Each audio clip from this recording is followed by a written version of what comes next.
Product.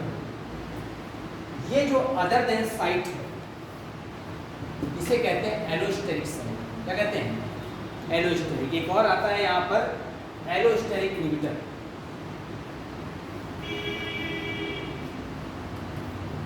Also called the feedback control या feedback inhibitor.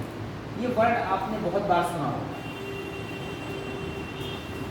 जब आप यहाँ पर हार्मोनल वो पढ़ेंगे एक्टिविटी तो उसमें बार बार आता है कि हार्मोन कैसे वर्क करते हैं। जब फीडबैक इनहिबिटर, तो फीडबैक इनहिबिटर क्या है? सेम इसी तरह एंजाइम है। This is the active site and this is the another site is called the allosteric site.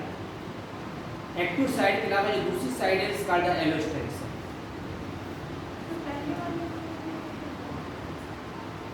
हाँ बेटा, हाँ अब आप देखिए थोड़ा सा डिफरेंस है। Here this is the active site, this is the allosterictic site, ठीक है। अब क्या होगा? In this type of inhibition, the product which is formed by enzyme action is the barrier या inhibitor for the further activity। इसमें जो product है, इस प्रकार के इनहिबिटर में जो प्रोडक्ट बना है, that is act as the inhibitor for the further activity। यही इनहिबिटर की तरह वर्क करेगा। कैसे करेगा? आप एंजाइम एक फंक्शन देखिए यहाँ पर हार्मोन में, ये ग्लूकोज है। In the presence of glucose and ATP enzyme लगता है यहाँ पर, ग्लूकोज 6 फास्फेट बनता है और एंजाइम है इज द हेक्सोकाइनेज। हेक्सो माने 6 कार्बन का, काइनेज में जब एटीपी यूज होता है बनता है, काइनेज लगता है। It forms the glucose 6-phosphate। When the lot of glucose 6-phosphate is formed, तो बहुत ज़्यादा मात्रा में बन जाएगा, तो it act as a inhibitor and it suppresses the hexokinase enzyme। ये hexokinase enzyme को suppress कर देगा। काहे के लिए? फर्दर एक्टिविटी को रोकने के लिए। क्यों? क्योंकि glucose 6-phosphate lot of amount में बन गया है और इसका यूटिलाइजेशन नहीं हो पा रहा। तो ये जो प्रोडक्ट है, ये दोनों तो रिएक्टेंट थे, इस प्रोडक्ट ने ही इस एंजाइम के फंक्शन को क्या कर दिया? सप्रेस कर दिया। That is called the feedback inhibitor. कि जिससे बने हैं हम, उसी की एक्टिविटी को हम क्या कर दे रहे हैं? रोक दे रहे हैं। That is called the feedback. तो is called the allosteric inhibitor, also called the feedback inhibitor. तो जो ये एग्जांपल है ग्लूकोज 6-phosphate का, तो glucose 6-phosphate also suppresses the hexokinase enzyme, so the further enzymatic action will be stopped. बेटे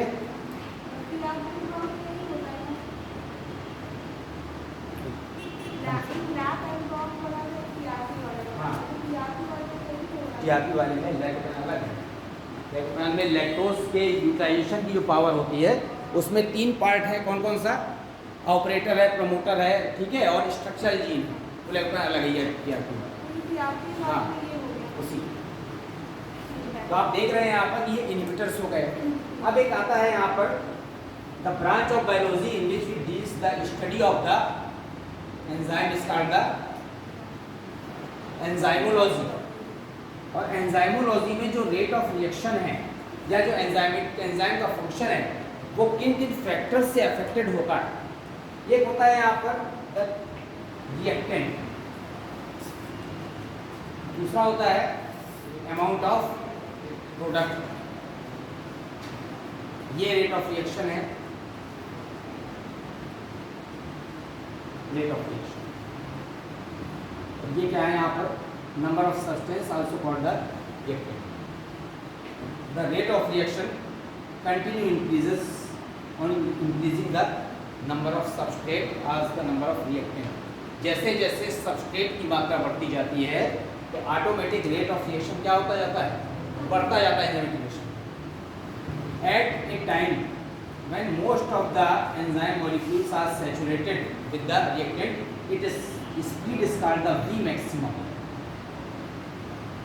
ऐसी graphical representation जिसमें most of the enzyme is saturated with the substrate, क्या बना दिया? ES complex बन गया, enzyme substrate complex। इस rate of reaction में इस speed को क्या कहेंगे? V maximum। इसी तरह से प्रोडक्ट है, अगर प्रोडक्ट का परसेंटेज बढ़ता जाएगा ठीक है, तो रेट ऑफ रिएक्शन क्या हो जाएगा, स्लो हो जाएगा। प्रोडक्ट बहुत ज़्यादा बन गया है, वही प्रोडक्ट ही क्या कर देगा, फिर से एंजाइमेटिक एक्शन को स्लो कर देगा।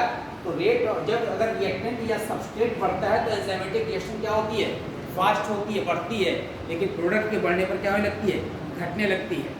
टेम्परेचर का आप पढ़ ही चुके हैं, ये फैक्टर्स है कि जो ऑप्टिमम टेम्परेचर होता है उस पर ही मोस्ट एक्टिव होते हैं, जो ऑप्टिमम पीएच होता है उस पर ही क्या होते हैं, मोस्ट एक्टिव होते हैं। तो ये जो रेट ऑफ रिएक्शन और रिएक्टेंट का है, it is called the we maximum. इसका मतलब है कि ये हाईएस्ट स्पीड है रेट ऑफ रिएक्शन की। तो हाईएस्ट स्पीड का मतलब turnover number, maximum turnover number है इस समय, जिस समय एंजाइम मॉलिक्यूल्स सबस्ट्रेट से क्या कर रहे हैं, कॉम्प्लेक्स बना रहे हैं। कौन सा कॉम्प्लेक्स, ES कॉम्प्लेक्स। अब एक वर्ड आता है यहाँ पर Km, the equation is called the Michaelis Menten constant. एक साइंटिस्ट हुए हैं माइकलिस मेंटन, इन्हें एक फार्मूला बनाया रेट ऑफ रिएक्शन के लिए, और वहां पर एक कांस्टेंट Km, माइकलिस कांस्टेंट कहते हैं इसको। व्हाट इज Km, जो बता सकता है माइकलिस कांस्टेंट क्या होता है? The amount of reactant, the amount of substance at which the rate of reaction is 50% to the full speed is called the Michaelis constant. ऐसा सब्सटेंस की ऐसी मात्रा जिस पर एंजाइम क्या हो जाए, 50% सैचुरेटेड हो जाए, इससे substance. The amount of substrate molecules, या जो है सबस्ट्रेट अभिकारक मॉलिक्यूल्स की वह संख्या जिस पर एंजाइम 50% सैचुरेटेड हो जाए, किससे कंबाइन करने के लिए, substrates. That's called the Km, Michaelis constant. अब आप एक चीज देखिए, यहाँ ग्राफिकल रिप्रेजेंटेशन है। ये जो ग्राफ बना हुआ है, एक ये ग्राफ है और एक ये ग्राफ। यहाँ पर सबस्ट्रेट है या रिएक्टेंट है, दोनों एक ही चीज। ये रेट ऑफ रिएक्शन, इस वाले के लिए Km का मान ये मैक्सिमम स्पीड है, ये मैक्सिमम। और इस वाले के लिए यहाँ पर Km का मान ये, क्यों, क्योंकि मैक्सिमम स्पीड यहाँ पर आ गया। मैक्सिमम स्पीड होगा V मैक्सिमम। इस ग्राफ के लिए V मैक्सिमम ये है, और इस वाले ग्राफ के लिए V मैक्सिमम यहाँ। तो Km क्या होता है, is the amount of substance at which the 50% enzyme molecules is saturated with the substrate to make the ES complex। जिस समय 50% एंजाइम मॉलिक्यूल्स सबस्ट्रेट से कंबाइन करके एंजाइम सबस्ट्रेट कॉम्प्लेक्स बना लेते हैं, that is called a Michaelis constant. तो ये वाला जो माइकलिस कांस्टेंट है Em, ये हो गया यहाँ पर, तो इसके लिए ये हो गया, ठीक है। अब आप देखिए, जैसे जैसे Km का मान बढ़ रहा है, इसके लिए Km का मान इतना है और इसके लिए तो मोर, अगर Km की वैल्यू ज़्यादा है, इसका मतलब है कि एंजाइम की सबस्ट्रेट के लिए एफिनिटी क्या है, कम है। Km is inversely proportional to the, इसके लिए Km is the inversely proportional to the affinity of the enzyme to the substrate. Km का मान कम है, इसका मतलब है कि ये देख रहे हैं, ये रेट ऑफ रिएक्शन तेजी से बढ़ रहा है। Km का मान कम होने का मतलब है कि रेट ऑफ रिएक्शन बहुत तेज है, ठीक है। अब जैसे Km का मान बढ़ेगा, इसका मतलब है कि एंजाइम की एफिनिटी सबस्ट्रेट के लिए कम है, इसीलिए रेट ऑफ रिएक्शन स्लो है। तो रेट ऑफ रिएक्शन स्लो हो रहा है, मतलब Km का मान बढ़ रहा है। Km का मान बढ़ने से ये शो होता है कि एंजाइम सबस्ट्रेट के प्रति ज़्यादा एफिनिटी नहीं रखता। इसका मतलब है एंजाइम तेजी से सबस्ट्रेट को प्रोडक्ट में कन्वर्ट नहीं करेगा। तो जो Km होता है माइकलिस कांस्टेंट, वो ये शो करता है कि एंजाइम की एफिनिटी सबस्ट्रेट के लिए कितनी है, कम है कि ज़्यादा है। ये थोड़ा सा टिपिकल पार्ट है, कभी कभी एग्जाम में पूछा जाता है। अभी आप लोग के एंजाइम की सिंपल चीज़ पढ़ लेते हैं, प्रोटीन नेचर के होते हैं, अब इस तरह क्वेश्चन नहीं आता। ठीक है, धीमे धीमे ऐसे कंपटीशन बढ़ रहा है तो ये जो पैटर्न है स्टैंडर्ड है उसका बढ़ रहा है। अब वो सिंपल सा नहीं आएगा कि एंजाइम की खोज किसने की, अब आप उसमें टिक लगा देंगे। ठीक है, एंजाइम प्रोटीन प्रकृति के होते हैं, कार्बोहाइड्रेट, 4 ऑप्शन आप टिक लगा देंगे, इस तरह क्वेश्चन बहुत कम आते हैं। अब क्वेश्चन थोड़े टिपिकल आते हैं। अब यहाँ पर अगर हमको वेलोसिटी निकालनी, एक फॉर्मूला होता है वेलोसिटी के लिए, v इक्वल टू, इसको याद है फॉर्मूला, रेट ऑफ रिएक्शन में अगर हम वेलोसिटी निकाल रहे हैं, v मैक्सिमम इंटू एस माने सबस्ट्रेट बटे माइकलिस कांस्टेंट प्लस सबस्ट्रेट। अगर रेट ऑफ रिएक्शन की आपको वेलोसिटी निकालनी आप इस फॉर्मूले से निकाल सकते हैं। v माने वेलोसिटी या rate of reaction is v maximum माने जिस समय हाईएस्ट स्पीड है रेट ऑफ रिएक्शन की इनटू सबस्ट्रेट, कितना सबस्ट्रेट का अमाउंट है, upon Michaelis constant. Michaelis constant माने v मैक्सिमम, ये v 50%, v मैक्सिमम बाई 2। ये जो m होता है ये v मैक्सिमम बाई 2 होता है, मैक्सिमम स्पीड का हाफ। इसलिए मैंने कहा कि एंजाइम की 50% मात्रा किससे सैचुरेट हो रही है, सबस्ट्रेट से। अब अगर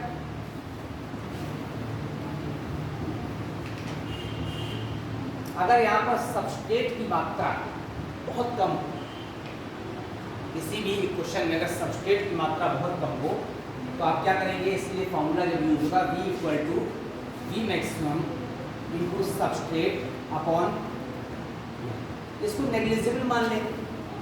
अगर सबस्ट्रेट की मात्रा बहुत कम होगी तो substrate is very much less in comparison to the other factors, तो इसको आप क्या मान लें, इस वाले को नेग्लिजिबल मान लीजिए। इसको नहीं माना नेग्लिजिबल क्यों, क्योंकि मल्टीप्लाई हुआ है। इसको क्यों माना है, क्योंकि क्या हुआ है, ऐड हुआ है, तो इसको आप ये मान लीजिए। फॉर्मूला आपका आ जाएगा तो v इक्वल टू, इसको हम मान लेते हैं k इंटू एस। ये क्या है, रेट कांस्टेंट है। ये कब के लिए है, if the amount of substance is very less, किसी भी रेट ऑफ रिएक्शन में सब्सटेंस की मात्रा सब्सटेंस की बहुत कम रह गई हो, उसके लिए फॉर्मूला यूज होता है। हाँ, इसीलिए के रखे हैं, कांस्टेंट रखे हैं।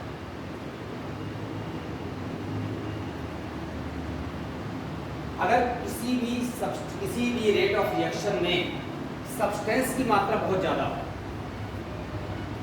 ठीक है, फॉर्मूला फिर से लिखिए ये वाला,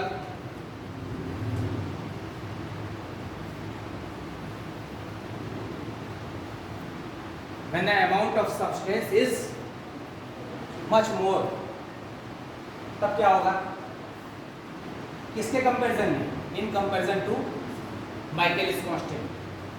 अगर माइकलिस कांस्टेंट की तुलना में सब्सटेंस की मात्रा बहुत ज़्यादा हो तो फिर हम क्या करेंगे, इसके लिए इस Km को क्या कर देंगे, नेग्लिजिबल मान लेंगे। तो V इक्वल टू क्या आ जाएगा, V maximum into S upon Km को नेग्लिजिबल मान लीजिए अपॉन S। तो ये दोनों सबस्ट्रेट हैं, दो सबस्ट्रेट कैंसिल हो जाएंगे तो V का मान किसके इक्वल आ जाएगा, रेट ऑफ रिएक्शन किसके बराबर होगी, V मैक्सिमम के।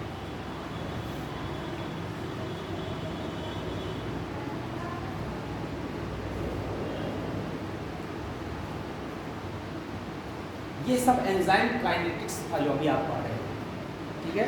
तो आप बस इतना याद रखिए कि एक्टिवेशन ऑफ एनर्जी क्या है, रेट ऑफ रिएक्शन किस फॉर्मूले से डिस्क्राइब करते हैं, और माइकलिस कांस्टेंट क्या है, ठीक है, Km, माइकलिस मेंटल इक्वेशन क्या है, ES कॉम्प्लेक्स क्या है। जब एंजाइम रिएक्ट करता है सबस्ट्रेट से तो एक कॉम्प्लेक्स बनाता है, उसे कहते हैं ES कॉम्प्लेक्स। फिर ES कॉम्प्लेक्स इसमें कन्वर्ट होता है EP कॉम्प्लेक्स में, एंजाइम प्रोडक्ट। बाद में प्रोडक्ट अलग हो जाता है, एंजाइम अलग हो जाता है। एंजाइम प्रोटीनेशियस नेचर के होते हैं, हाई मॉलिक्यूलर वेट के होते हैं, उसमें पर्टिकुलर 3 डायमेंशनल स्ट्रक्चर्स होते हैं for the attachment of the reactant, is also called the active sites. Allosteric site क्या होता है, other than active site is also called the allosteric site, ठीक है। फिर इसमें कॉम्पिटिटिव इनहिबिटर हो गया, नॉन कॉम्पिटिटिव हो गया, फीडबैक हो गया, इस सबको छोटी छोटी डेफिनेशन को आपको लग रखना है। और सब्सटेंस की अगर रिएक्शन की मात्रा ज़्यादा हो रही है, प्रोडक्ट की मात्रा ज़्यादा हो रही है, कौन कौन से फैक्टर्स उसको अफेक्ट करते हैं वो आपको पढ़ लेना है। दो थ्योरीज दी हैं, कौन कौन सी? Lock and key theory Emil Fischer और postulate theory by postulate, sorry कौन सी theory? Induced theory by postulate. बिल्कुल सिंपल सा डिफरेंस है। According to lock and key theory there is the fixed configuration on the lock and key. पहले से substrate और enzyme में कॉन्फ़िगरेशन फिक्स है कि कौन सा सबस्ट्रेट कौन से एंजाइम के कॉन्फ़िगरेशन में फिट बैठेगा। और पोस्टलैंड ये कहता है कि there is no fixed configuration, ठीक है, in the enzyme according to the substrate configuration. Substrate के हिसाब से एंजाइम ऑटोमेटिक अपने को क्या करता है? मॉडिफाई कर लेता है, अपने में चेंज कर लेता है। कि जैसे इसमें जो अलग अलग सीटें रखी हुई हैं, अगर मान लीजिए किसी बारात को रुकलाना है तो हम सीटें हटा देंगे क्योंकि फिक्स कॉन्फ़िगरेशन नहीं है, तो लोग लेट जाएंगे। जब जरूरत होती है इसमें सोफे लगा देंगे, जरूरत होगी फिर से बेंच लगा देंगे। तो ये पोस्टलैंड की इंड्यूस्ड थ्योरी। और लॉक एंड की थ्योरी कहती है पहले से फिक्स है सीटें, केवल आके स्टूडेंट पढ़ सकते हैं, बाकी इस रूम में कोई और यूज़ नहीं हो सकता, वो लॉक एंड की थ्योरी। तो दोनों ही थ्योरी मान्य है, लेकिन ज़्यादा मान्यता किसको है? लॉक एंड की थ्योरी को है, क्योंकि यहाँ पर जो स्पेसिफिक फीचर होता है एंजाइम का वो ये मानते हैं कि एक्टिव साइट्स पहले से क्या होती हैं? फिक्स होती हैं। ठीक है, इसको बंद करें।